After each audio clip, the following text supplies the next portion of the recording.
Bonjour à tous, et bien prenons un instant aujourd'hui pour lire et méditer un passage du livre du ciel de Luisa Picaretta. Au nom du Père qui m'a créé, du Fils qui m'a sauvé et du Saint-Esprit qui me sanctifie. Amen.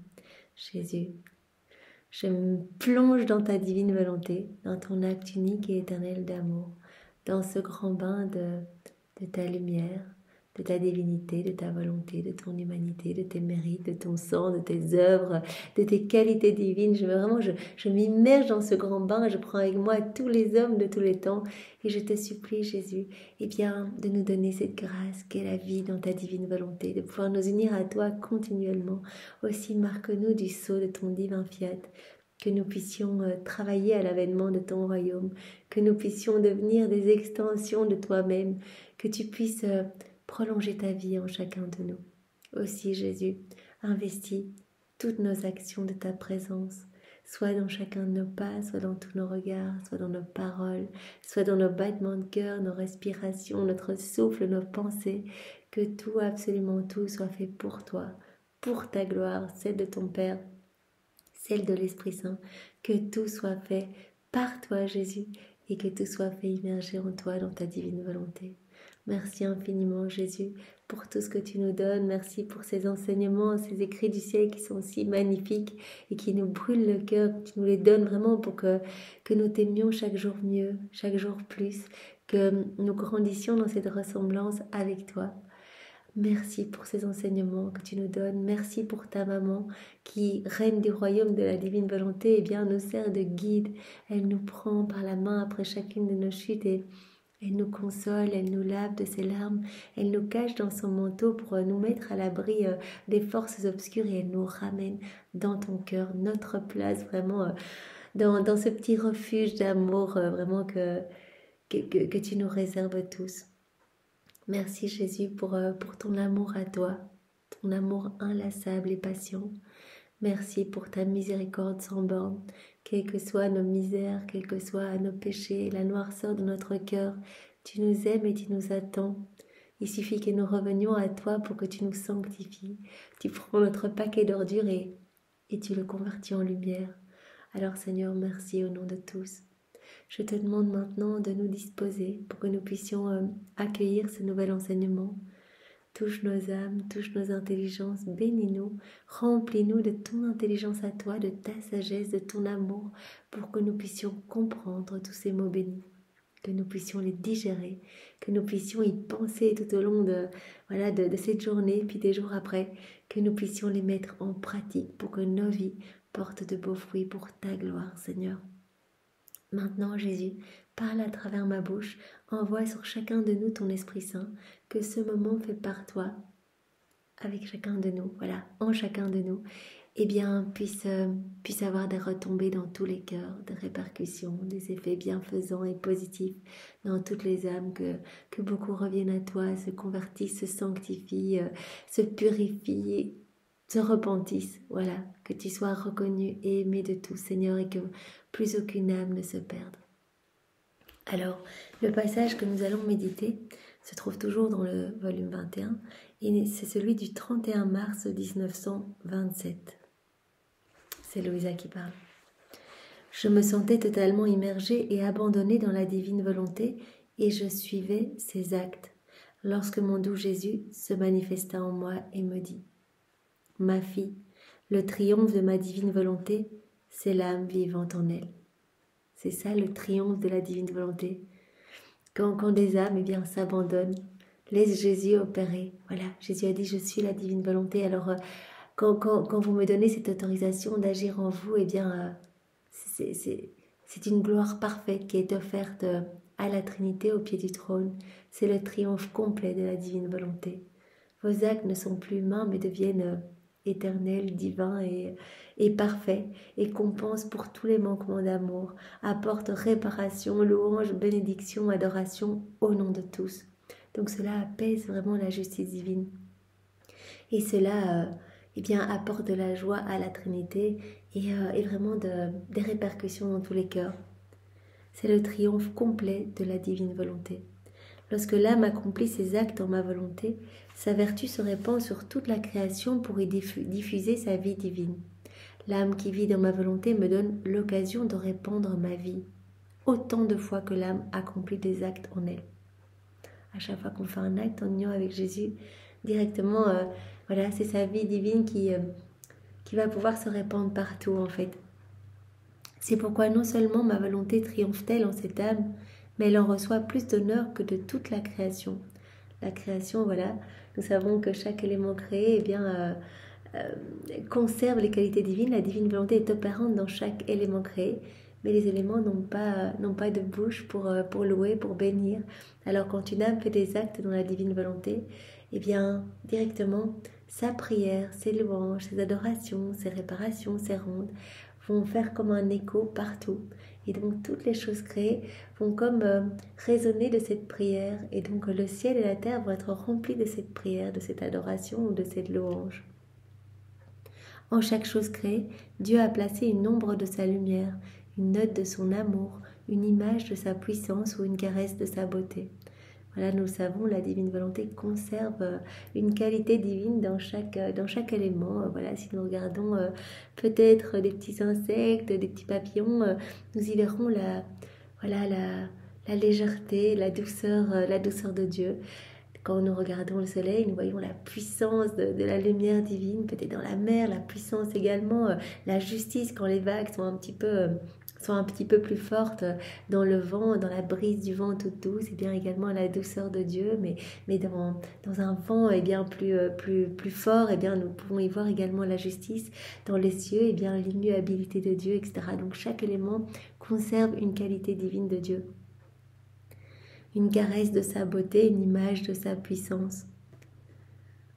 Mais dans l'âme qui vit dans le divin fiat, Dieu place tout de lui-même et centralise tout son être en cette âme. Dans l'âme, ce n'est pas une seule qualité. Vraiment, Jésus dit, je viens m'installer avec mon Père et l'Esprit Saint, je viens avec mon royaume, mon trône, mes attributs divins, mes qualités divines, je viens avec tout le package, tout est pour cette âme, je viens avec tout. Donc vraiment, ce n'est pas juste une petite qualité, c'est tout mon être. Et je viens m'installer avec tout mon être. En se dédoublant dans cette âme, il remplit la création tout entière des actes accomplis par l'âme dans sa volonté, afin de recevoir de l'âme amour, gloire et adoration pour chaque chose sortie de ses mains créatrices. L'âme qui va faire des actes en union avec Jésus dans sa divine volonté, voilà, comme je l'ai dit précédemment, cela va vraiment rayonner en fait, et cela va apporter louange, gloire, bénédiction à la Trinité au nom de toutes les choses créées, au nom de toutes les créatures. Voilà.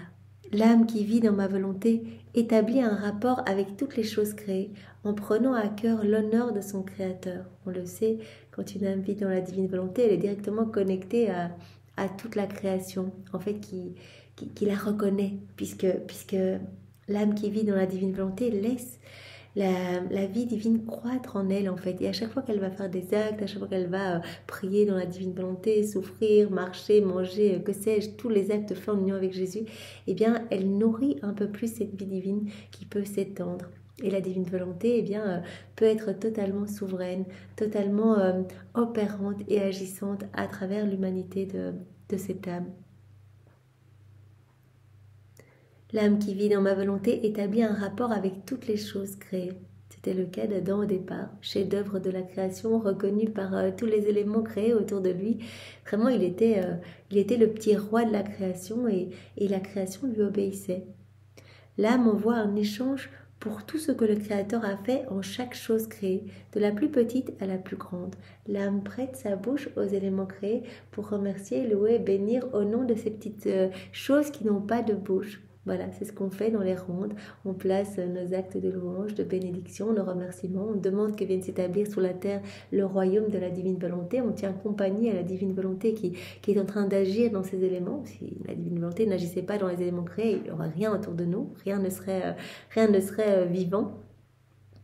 Alors voilà, on est en connexion avec la création quand on vit dans la divine volonté. C'est pourquoi tous les moyens de communication sont ouverts entre l'âme et Dieu. La créature entre dans l'ordre divin et jouit d'une harmonie parfaite avec l'être suprême. Et c'est pourquoi elle est le vrai triomphe de ma volonté.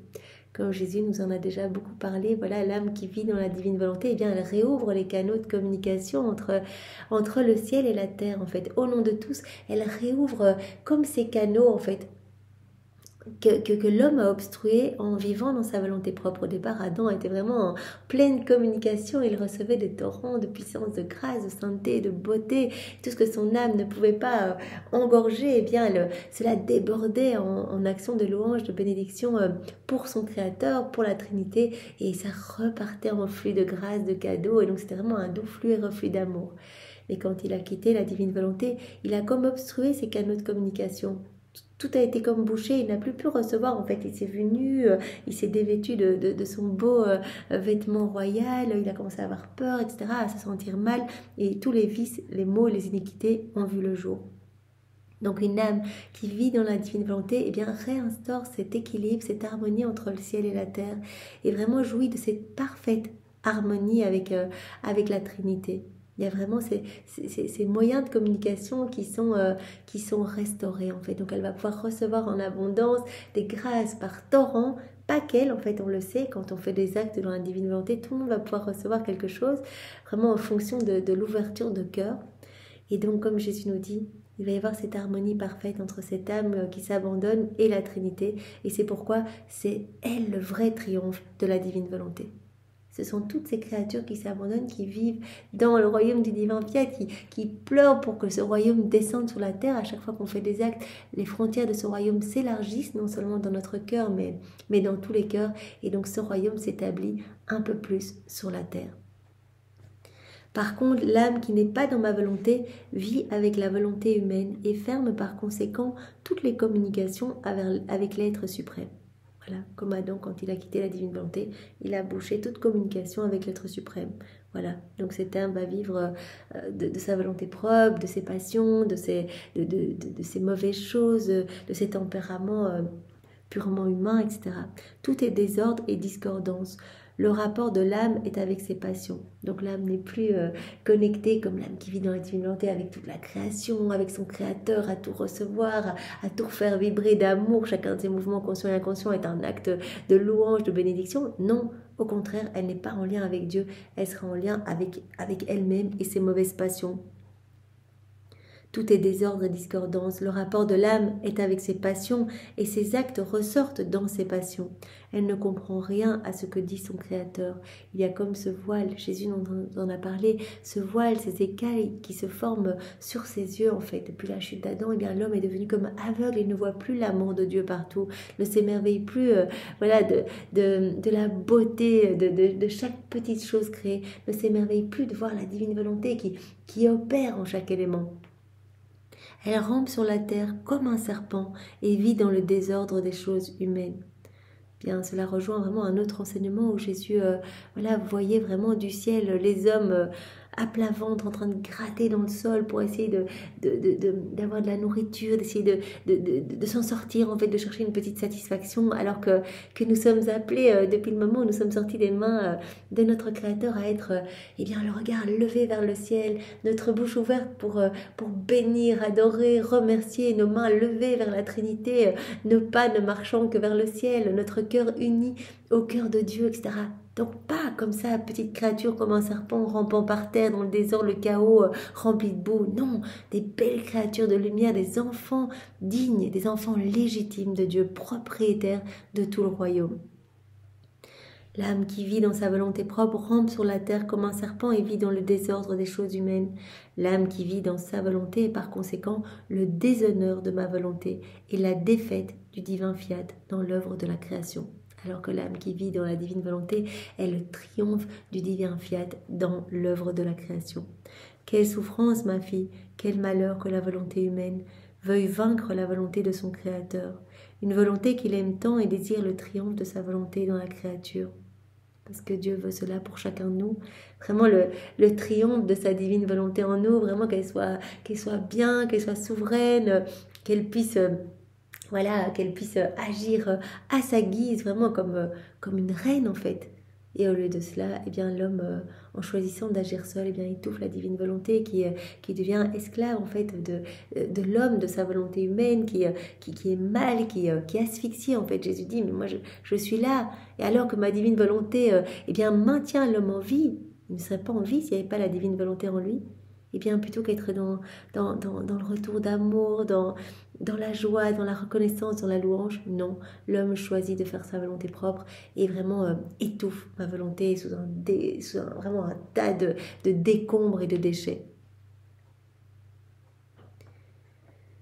Quelle souffrance, ma fille, quel malheur que la volonté humaine veuille vaincre la volonté de son Créateur, une volonté qu'il aime tant et désire le triomphe de sa volonté dans la créature. Désire nous marquer du sceau du bonheur, du sceau de la paix éternelle, du sceau de la joie. Vraiment, en fait, Dieu veut qu'on soit heureux, Dieu veut qu'on lui ressemble. Et donc, c'est tellement triste, en fait, que l'homme continue à n'en faire qu'à sa tête et à vivre seul sans Dieu, en fait, à choisir d'agir vraiment avec sa volonté humaine. Je me plaignais à Jésus de ses privations, maintenant plus que jamais. Il me fait subir son absence durant de longues périodes de temps, et pourtant il dit qu'il m'aime. Qui sait s'il ne finira pas par me quitter pour de bon? Mais je pensais cela lorsque mon doux Jésus se manifesta en moi et m'entoura de sa lumière. Donc il sort toujours de son intérieur. Louisa, quand elle est un peu triste, qu'elle vit vraiment ces petites morts de ne pas voir Jésus, et de ne pas le voir physiquement, il lui montre qu'il est vraiment bien établi dans son cœur. Il est là et vraiment... voilà, Jésus s'adresse à chacun de nous. Je veux venir m'installer dans votre cœur. Donnez-moi votre oui. Manifestez-moi votre désir de vous unir à moi continuellement par vos actes préalables, par voilà, vos actes continuels durant la journée. Je vous donnerai vraiment des grâces pour que vous soyez constants et persévérants. Et je viendrai m'établir avec mon Père l'Esprit Saint et vraiment je viendrai vous remplir de tous les bonheurs célestes. Et je serai aussi dans votre intérieur, même si vous avez l'impression que vous vivez des choses, que je ne suis pas là, je suis là et c'est moi qui agirai en vous, c'est moi qui vivrai en vous, c'est moi qui regarderai à travers vos yeux, c'est moi qui parlerai à travers vos bouches, etc. Dans cette lumière, il me fit voir des guerres et des révolutions violentes, des civils combattant des catholiques. On voyait toutes les races combattre et toutes préparer d'autres guerres. Donc nous sommes en 1927, donc c'est ça, on est vraiment entre deux guerres. Et donc Jésus montre déjà tout ce qui va se passer, donc les guerres les guerres suivantes qui sont annoncées, des révolutions, voilà, des civils qui combattent les personnes catholiques, etc. On voyait toutes les races combattre et toutes préparer d'autres guerres. Et Jésus, très triste, me dit: ma fille, tu ne sais pas à quel point mon cœur brûlant veut courir avec amour vers les créatures, mais dans sa course, elle le rejette. Donc Jésus parle à Louisa de son amour rejeté. Nous le savons, il le dit tout le temps, c'est ma plus grande souffrance. Vraiment, ce rejet d'amour de la part de mes enfants, c'est ma passion éternelle en fait. Je veux donner de l'amour, je veux donner des cadeaux, je suis là vraiment au pied de chacun de mes enfants pour le supplier de me donner une miette d'attention. Et mon amour est bafoué, mon amour est rejeté, on me crache dessus, on ne veut pas de moi. Il me rejette. Au contraire, les créatures se précipitent brutalement contre moi pour m'offenser avec d'horribles faux semblants. Mon amour se voyant persécuté, mon amour se voyant persécuté. Je pense que nous pouvons tous réfléchir à ce mot. Son amour est persécuté. Nous persécutons l'amour de Jésus en n'y répondant pas. Mon amour se voyant persécuté appelle alors ma justice qui le défend et frappe de fléau ceux qui le persécutent. Quand Jésus ne peut pas donner son amour brûlant, il en souffre tellement en fait. Il dit j'agonise, j'asphyxie tellement cet amour me dessèche, je voudrais le donner. Cet amour me brûle littéralement. C'est ça, sur la croix, j'ai soif. J'ai soif de votre amour, j'ai soif de votre âme, j'ai soif de votre salut, j'ai soif de votre réponse à mon amour. Quand au jardin des Oliviers, eh bien, voilà, il a commencé à transpirer du sang, et bien en fait, il a vu la première heure d'agonie au jardin. Il a vu toutes les fois où on allait rejeter son amour. Il a dit, mais ça a été terrible. Et il continue à vivre ce manque de réciprocité continuellement. Et donc cet amour rejeté, cet amour bafoué conduit Jésus à exercer sa justice. S'il ne peut pas sortir son amour, vraiment en donnant des cadeaux, en nous inondant de merveilles, eh bien son amour va sortir d'une autre façon, sous forme de châtiment, pour rappeler l'homme à revenir. Parce que Jésus ne voit que le salut de nos âmes. Au contraire, les âmes, plutôt que d'accepter mon amour, se précipitent brutalement contre moi pour m'offenser avec d'horribles faux-semblants. Mon amour, se voyant persécuté, appelle alors ma justice qui le défend et frappe de fléau ceux qui le persécutent. La justice défend cet amour bafoué. Leurs faux-semblants à mon égard, ainsi qu'entre les nations, sont découverts et leur imposture est révélée. Au lieu de s'aimer, ils se haïssent férocement. Ce siècle peut être appelé le siècle du plus grand mensonge en ce qui concerne toutes les classes sociales, et par conséquent elles ne s'entendront jamais. Elles font semblant de se mettre d'accord, mais en réalité elles préparent de nouvelles guerres. Les faux-semblants n'ont jamais engendré un vrai bien, que ce soit en matière civile ou religieuse. Il y a tout au plus une ombre de bien qui disparaît. La paix qui est louée en parole et non en action est convertie en préparation pour la guerre. Donc Jésus dit, voilà, les hommes ne veulent pas accepter mon amour, alors mon amour bafoué eh bien, va être défendu par ma justice. Et je vais autoriser toutes ces choses qui sont en train de préparer tout seuls, les uns contre les autres, toutes ces guerres. Je vais autoriser ça pour peut-être les toucher en profondeur, parce que dans un moment de souffrance, eh bien, l'âme se met à genoux et demande pardon. Et commence à prier son Dieu. Comme tu le vois déjà, beaucoup de races différentes se réunissent pour le combat. Sous un prétexte ou un autre, d'autres encore vont se réunir. Eh bien, je vais me servir de l'union de ces différentes races, car pour que vienne le royaume de ma divine volonté, il faut une union de ces différentes races, au moyen d'une autre guerre qui s'étendra bien plus loin que la dernière, et où l'Italie était financièrement impliquée. Donc Jésus dit, voilà, je vais autoriser, parce que l'homme n'arrive pas à accueillir mes dons, mes cadeaux, mon amour, eh bien, je vais les laisser faire. Ils vont être vraiment dans ma volonté permissive. Je vais les laisser se battre les uns avec les autres, mais je vais ressortir un bien de cela. C'est-à-dire que, voilà, toutes les nations qui vont s'unir, eh bien, je vais vraiment resserrer cette union pour que plus tard, eh bien, je puisse amener le royaume de ma divine volonté, eh bien, pour lequel il est nécessaire d'avoir cette unité. Avec l'union de ces races, ils en viendront à se connaître, et après la guerre, il sera plus facile de diffuser le royaume de ma volonté. Alors sois patiente pour endurer ma privation et le vide que veut former ma justice pour défendre mon amour persécuté. Donc voilà, souvent Jésus ne vient pas voir Louisa parce que il doit exercer sa justice. Et il dit en fait, quand je viens te voir, comme tes prières sont mes prières, comme tes supplications sont mes propres supplications, que vraiment tout ce que tu fais, tu le fais complètement imbibé dans ma divine volonté, eh bien je suis contraint de ne pas exercer ma justice. Parce que vraiment, tu t'offres à la place de tous ces gens, et parfois c'est nécessaire. Et donc, je ne viens pas pour pouvoir justement déployer ma justice. Mais toi, dans ta souffrance, offre cette souffrance de ne pas me voir. Prie et offre tout cela pour que vienne bientôt le royaume de mon divin fiat. Donc nous, à notre petite échelle, voilà, si nous connaissons des choses difficiles dans notre quotidien, prenons tout comme venant des mains de Jésus, puisque nous essayons de vivre dans la divine volonté. Tout ce qui nous arrive est autorisé par Jésus, est permis par Jésus pour notre sanctification. Il connaît chacun de nous, il veut le meilleur pour chacun de nous. Alors accueillons tout et offrons ces souffrances en union avec celles de Jésus, pour que nos souffrances portent les fruits des souffrances de Jésus, et que vraiment ces fruits puissent être vraiment distribués dans tous les cœurs. Offrons ces souffrances pour que vienne s'établir sur la terre plus rapidement le royaume de la divine volonté, pour consoler le cœur de notre Jésus chéri. Alors je vous propose de continuer avec le passage suivant, celui du 3 avril 1927. Toujours donc dans le volume 21, et c'est Louisa qui parle. J'étais totalement dans l'affliction à cause de sa privation et à demi pétrifiée de douleur, en me voyant abandonnée par mon bien-aimé Jésus, lorsqu'il sortit de moi et posa ses mains sur mon épaule. Il plaça sa tête sur ma poitrine, et respirant avec force, il me dit « Tous attendent tes actes ». Donc c'est magnifique déjà. Cela nous donne une indication, voilà, quand on fait des actes dans la divine volonté, cela a une répercussion partout. Voilà, tous dans le ciel, les bienheureux, les saints, tous vont pouvoir recevoir quelque chose. Eux vont pouvoir recevoir une gloire accidentelle. Les âmes du purgatoire vont pouvoir être rafraîchies.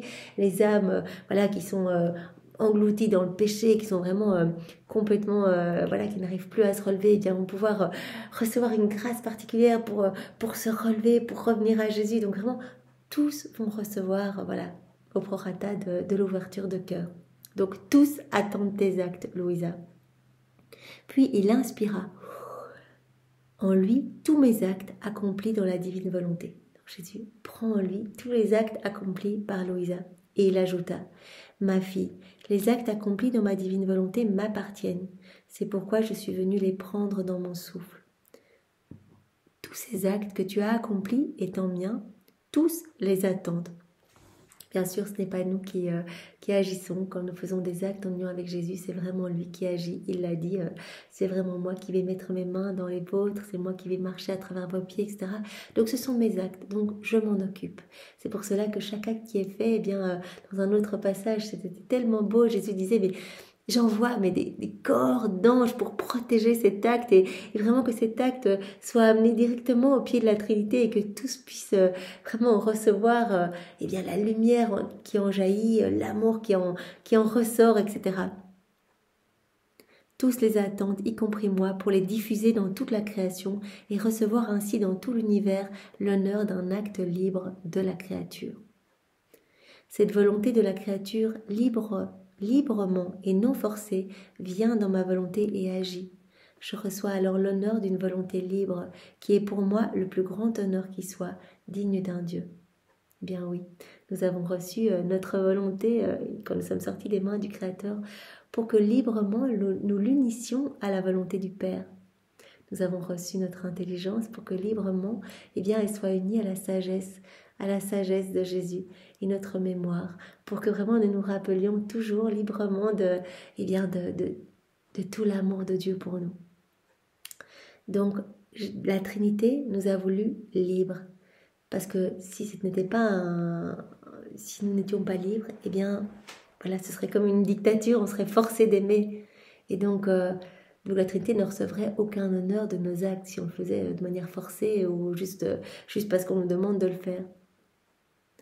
Mais quand on le fait librement, qu'on a le choix d'agir seul, de glisser dans nos volontés propres, dans nos petits comportements habituels, dans nos mauvaises passions, et qu'on choisit librement de crucifier notre volonté propre au profit de la divine volonté, qu'on choisit librement de lui laisser plus de place, de la laisser régner en nous, cela amène un honneur, une gloire magnifique à la Trinité.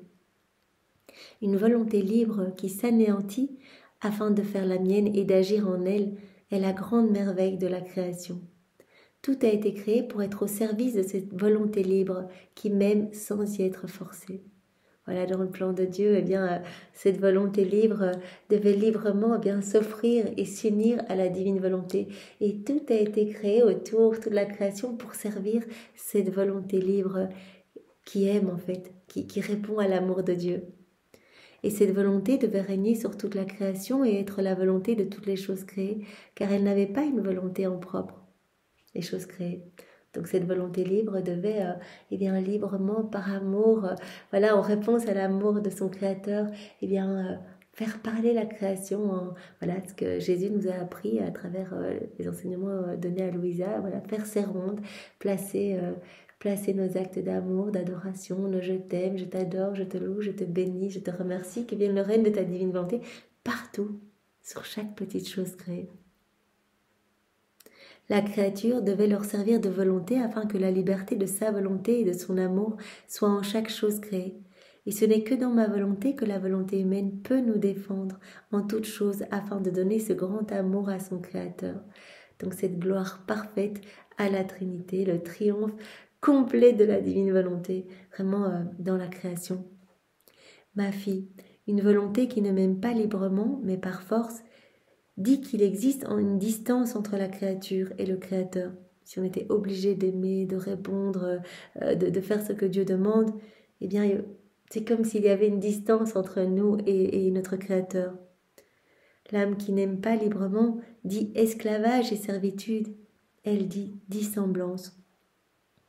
Au contraire, une volonté libre qui fait la mienne dit qu'il y a une union. Le faire librement, c'est s'unir librement. Cela vraiment dit qu'il y a une union entre l'âme et Dieu. Elle dit filiation. L'âme reprend sa place d'enfant de lumière, d'enfant magnifique de Dieu, d'enfant royal. Et ce qui est à Dieu est aussi à l'âme. Elle dit qu'il y a similitude de sainteté et d'amour, de telle sorte que ce que l'un fait, l'autre le fait aussi. Dès qu'on s'unit, on laisse Dieu agir en nous. Et donc vraiment, il vient nous remplir de sa présence, de son Esprit Saint, de ses bénédictions, de ses grâces. Ce que l'un fait, l'autre le fait aussi. Et que là où l'on peut se trouver, on y voit l'autre également. J'ai créé l'homme afin qu'il puisse recevoir ce grand honneur qui est digne d'un Dieu, d'être libre en fait, libre de choisir et de répondre à cet amour divin. On n'a que cette vie pour aimer, alors vraiment ne faisons pas les mauvais choix. Je ne sais que faire d'une volonté qui est forcée de m'aimer et de se sacrifier. Je ne la reconnais même pas et elle ne mérite aucune récompense. C'est pourquoi tous mes regards se portent sur l'âme qui spontanément vit avec sa volonté dans la mienne. En fait, on peut offrir quelque chose, quoi. En fait, on vient vraiment et librement, on s'abandonne. Mes regards se portent sur cette âme. Un amour forcé appartient aux hommes et non à Dieu. Ça, c'est entre les hommes, l'amour forcé, contraint. Car les hommes se contentent des apparences et ne descendent pas dans les profondeurs où est l'or de la volonté pour y trouver un amour sincère et royal. On offre Dieu à Dieu, en fait. On reçoit tout, on se laisse gorger de tout cet amour divin et on le réoffre avec nos petits je t'aime accrochés. Si un roi se contente de la suggestion de ses sujets, parce qu'il forme son armée et qu'il ne s'inquiète pas de savoir si la volonté de ses soldats est loin de lui, il aura une armée, mais il ne sera pas en sécurité. Voilà, un roi, il a ses soldats, mais les soldats sont là parce qu'ils sont forcés d'être là, parce qu'ils se sont engagés dans l'armée, etc. Ils n'ont pas spécialement la même volonté que le roi, peut-être, mais ils y sont soumis.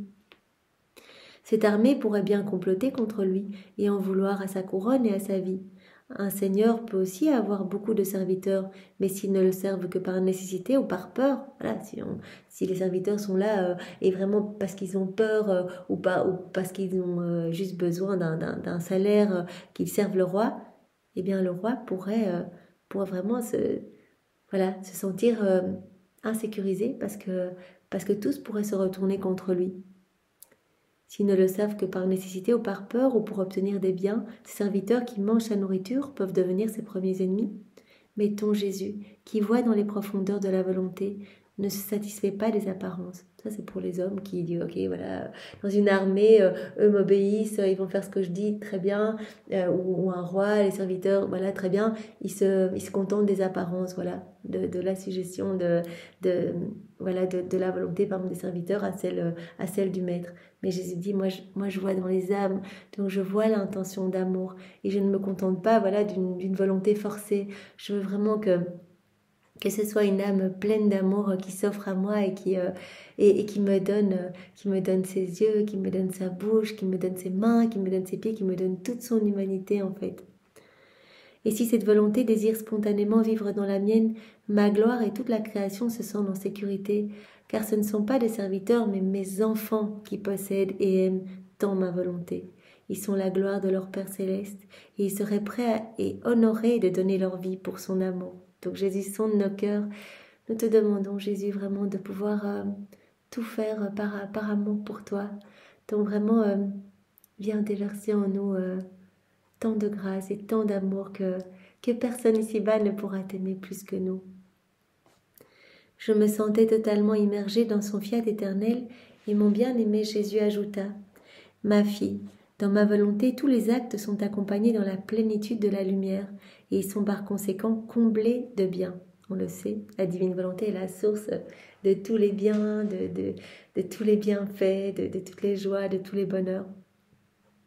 Donc chaque acte fait dans la divine volonté va être vraiment regorgé de la lumière divine, va être rempli de l'amour de Dieu. Ces actes sont complets et il ne leur manque rien. Ils sont si exubérants qu'ils débordent pour le bien de tous. Il y a tellement, dans un acte fait en union avec Jésus, c'est tellement magnifique tout ce qui regorge de cet acte. C'est magnifique. Jésus prononce la parole de la consécration sur notre âme à chaque fois qu'on fait un acte. Donc vraiment un acte, une hostie. Et cet acte eh bien, crée, comme dit Jésus, un nouveau soleil. Non seulement dans notre âme, mais voilà, ce soleil rayonne partout en fait. Tous ces rayons viennent remplir les cœurs. Ces actes sont si beaux, qui débordent pour le bien de tous. Vois comment dans ma volonté, lorsque tu as appelé ma céleste maman, les anges et tous les saints à m'aimer, j'ai entendu répéter en toi l'amour de ma mère, des anges et du ciel tout entier. Lorsque tu as appelé autour de moi le soleil, le ciel, les étoiles, la mer et toutes les choses créées pour me rendre la gloire de mes œuvres, j'ai senti répéter en toi ce que j'ai fait en créant le soleil, le ciel, les étoiles, la mer et tout l'amour que j'ai exprimé dans toute la création. Voilà, quand Louisa elle fait des rondes, qu'elle appelle les saints, les anges, qu'elle appelle la Vierge Marie, vraiment qu'elle s'unit à tous pour venir glorifier, aimer la Trinité, qu'elle amène avec elle tous les éléments créés, eh bien, la Trinité ressent la joie qu'elle a éprouvée au moment de la création, au moment où elle a créé toutes ces choses. Vraiment, cette joie est renouvelée et vraiment, voilà, à nouveau présente. Comme dit Jésus ici, l'âme qui vit dans ma volonté reproduit mes actes et me redonne ce que je lui ai donné. Dans la divine volonté, voilà, on reçoit et on redonne à Dieu au nom de tous. Donc on peut prendre, voilà, on reçoit tout, parce qu'il y a tout dans la divine volonté, on peut prendre les adorations de Jésus et les lui réoffrir.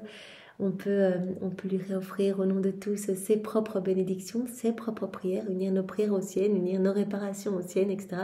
Donc on offre vraiment Dieu à Dieu. C'est pour cela que c'est tellement parfait et que ça glorifie de manière parfaite la Trinité. Oh, combien ton Jésus aime voir la petitesse de la créature, lui donner l'honneur, l'amour et la gloire de ses propres actes entiers, complets et exubérants. Une toute petite créature, voilà, qui va se gorger de la grandeur de Dieu, en fait, qui va se laisser remplir et façonner, qui va se laisser qui va se laisser complètement transformer pour qu'elle puisse grandir dans cette ressemblance avec son Créateur. Elle va devenir comme un écho, une image de la Trinité. Et vraiment, Jésus dit, cela nous amène beaucoup de joie de voir la vie divine grandir dans cette âme et de voir tous ces actes magnifiques qui rayonnent de ces toutes petites créatures. Cela nous fait plaisir, voilà, de voir ces actes complets, entiers, exubérants et regorgeants de notre lumière divine, voilà, se distribuer dans tous les cœurs. Eh bien, Seigneur, fais de nous ce qui te plaira. Puissions-nous être ces âmes qui t'apportent de la joie et du bonheur. Puissions-nous, eh bien, t'accueillir dans notre âme pour que nos cœurs deviennent pour toi, eh bien, voilà, des petits lieux de repos. Tu pourras déposer tes peines, tes amertumes. Fais de nos âmes des palais célestes où tu pourras te sentir bien, Seigneur. Vraiment, apprends-nous et jour après jour, donne-nous des grâces supplémentaires pour que nous puissions être vraiment comme tu as prévu que nous soyons. Vraiment que nous puissions répondre parfaitement à ton plan, au plan que tu as prévu pour nous, pour chacun de nous. Merci Seigneur, et que vienne s'établir sur la terre le royaume de ta divine volonté. Au nom du Père et du Fils et du Saint-Esprit. Amen. Soyez tous bénis et passez une belle après-midi. Au revoir.